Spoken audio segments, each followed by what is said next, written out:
Well, welcome! I'm so excited that you've joined me today for the recap of week 2 of the One Room Challenge. It has been such a week. Let's get into it.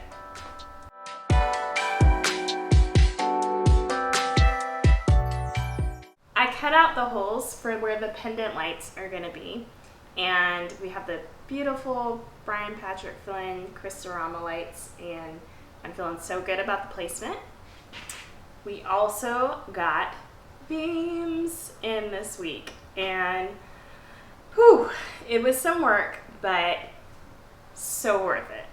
The architectural feel in here has entirely changed, and just putting these 3 beams in, I can already see the transformation taking place. Okay, with the beams, we really wanted to keep this project inexpensive because we have a lot of projects going on. So we formed them out of plywood. On the sides, we used 3.5 inch, 1/4 inch plywood, and then on the underneath base, and then the bottom that you see, we used 5 inch plywood. First, I made the base. I measured windows to window, and then I cut the beam to length, and then I put blocks on it, flush to each side in order that the base of the beam could fit on top of it. Second, I attached that base that I made to the ceiling joist using heavy duty bolts. Then we measured and assembled the actual base, and that's where it got a little bit complicated because of the angles in the room. It's angled downward, but we figured out the cuts and made a guide beam so that we could make those same cuts along the way and just measure and make sure we got it right. And then I put the base together, and I also assembled that with blocks. And the biggest thing was to just measure that I wasn't going to hit blocks that were already installed on the base of the beam. Put those together. Definitely a complicated process. I thought beam number 1 was going to be the hardest, and 2 and 3, I assembled 2 upside down. 3 was a tad bit too big, but because the room is angled, of course it's not straight like most rooms.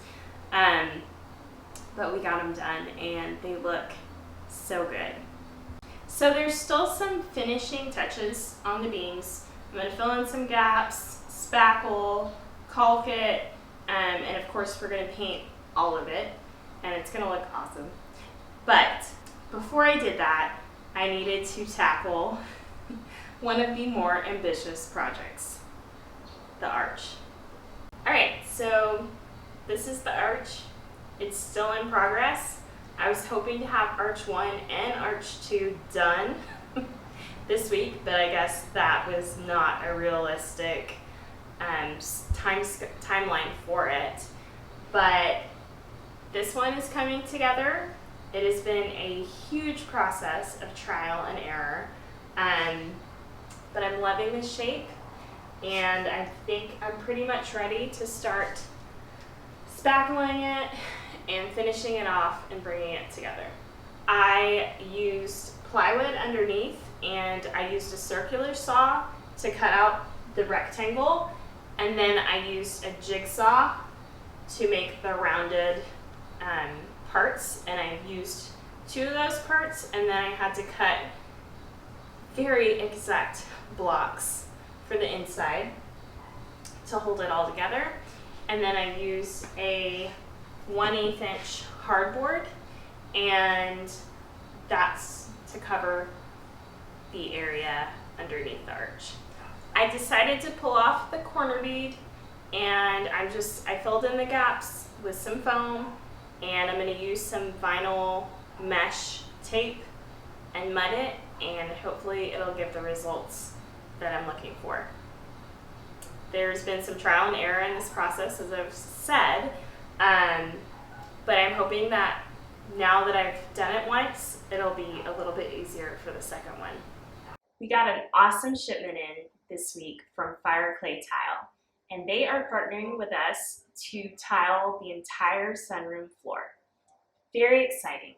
So this color over here is the Dawn, and it has a beautiful matte sheen, and that's going to be used for the majority of the room. And then to just throw in some artistic fun, I got some of the red rock and some of the mesa, in order that on each arched doorway, the flooring in front of it, I can make a little bit of a fun design in front of it. So I'm so excited about that element. And the mesa is really cool because it has a shinier finish to it, and then the red rock also has a gorgeous matte. So I think it's just gonna give a super cool vibe.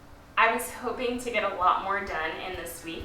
It definitely came with some challenges. It is the one room challenge, and this week was challenging. But I'm so excited about the things that we've gotten done, and I'm excited for week 3. I think there's gonna be some fun things going on. Really appreciate you joining me today for this recap of what went on in week 2 of the ORC. If you like this video, please like, share, subscribe, and you can join me over on Instagram at my Dwell Aware account, where I give really the day-to-day updates and details of what's going on. Can't wait to see you next week for week 3's recap. Make sure y'all dwell aware.